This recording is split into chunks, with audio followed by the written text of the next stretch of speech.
also from the Bahain city of Marikina, and you're protecting something precious, like your family, for example. Scary, isn't it? Nangangamba ka na rin ba if you're doing the right thing, the effective thing in terms of protecting your family? Well, I am here to help, to discuss with you the hazards to expect and how to live with them safely. Ladies and gentlemen, this is Missy Doclin presenting Marikina's hazards, the risks, and preparedness. Moving forward, what we'll be discussing today are the different hydrometeorological phenomena, hazards, and how to cope with them safely. Upon definition, hydrometeorological is a weather-related event that basically destroys livelihood.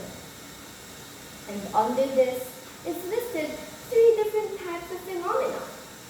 There's tropical cyclones, there's monsoons, and there's tornadoes. In tropical cyclones, we can see that it is formed through evaporation with the help of oceans and warm seas.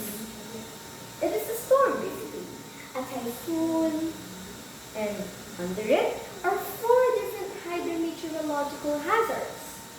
These hazards namely flood, which is the overflowing of water, storm surges, which is when the water gets carried on shore due to the strong force of winds. And we also have landslides when soil or rock comes falling downhill.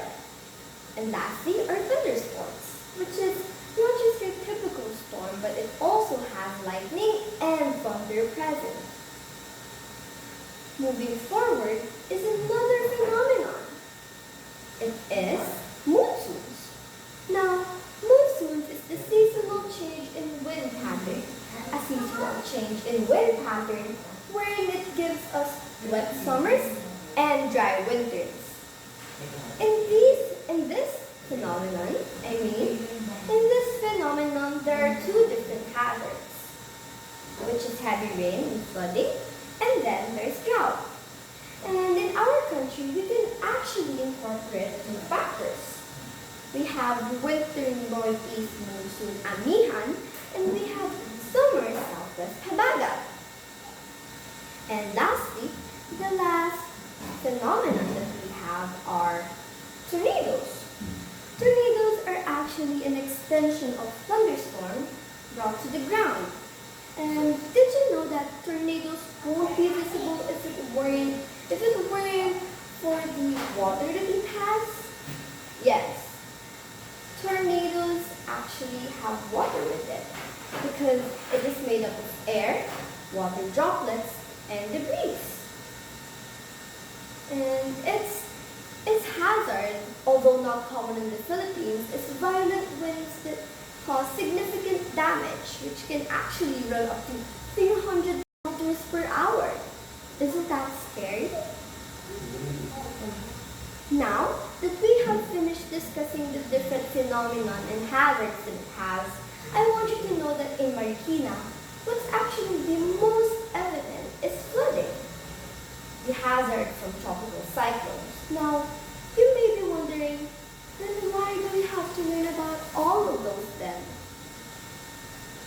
Well, I want you to take this moment to think about your loved ones. Wouldn't it be nice to have your family, your loved ones, safe by the knowledge that you've acquired from listening to me today?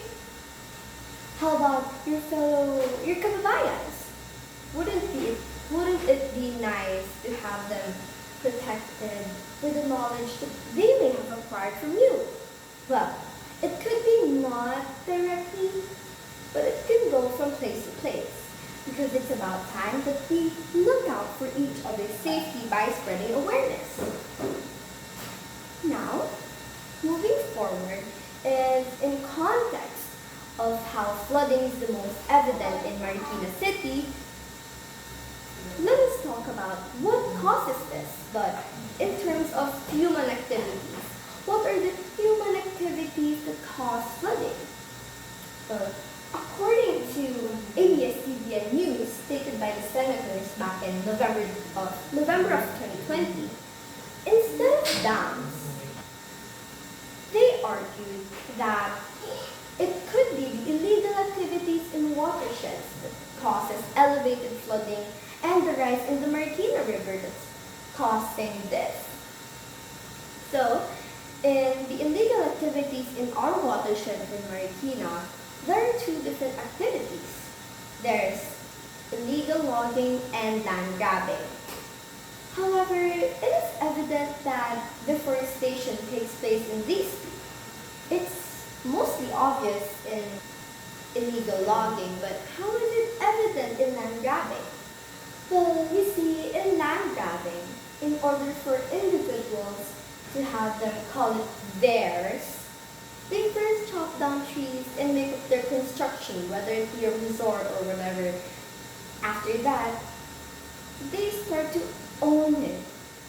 Frustrating, right? And they do it all unauthorized. And moving on, as much as frustrating as it is, we cannot fully eliminate that flooding happens in certain places, including our community.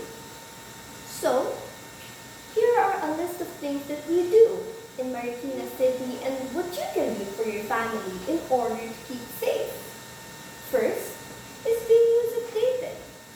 You can have your television or radio on, or even simply scrolling through your phone in Marikina PIO Facebook page or Marikina City Rescue 161. In these, there will be announcements and advisories. Which you may look out for the most is the 3 levels of the Marikina River alarms. Under this, there's the first alarm, which is on 15 meters, wherein the government urges you to prepare. 16 meters is when the government urges you to evacuate. Evacuate from what you've prepared to. And lastly, if unfortunately the water continues to rise yet again to 18 meters, the government urges everyone to have their forced evacuation in order to have their families safety. Now, while we're in context of evacuation, let's move on to the next topic. Are you familiar with this photo? If you are, then that's good for you. However, if you're not, these are actually the modular tents. The modular tent is a new way, a solution to having a much more promoted privacy in evacuation centers. Because you see, in Marikina City, instead of participating in the usual setup of evacuation centers, wherein evacuees lay down almost side by side with complete strangers, the Marikina government has proposed a solution to this problem, which is having modular tents. And now, families up to a family of 6 can sit comfortably without the worry of their privacy, especially safeguarding the women and the children. And lastly is what you can do for yourself and your family's safety.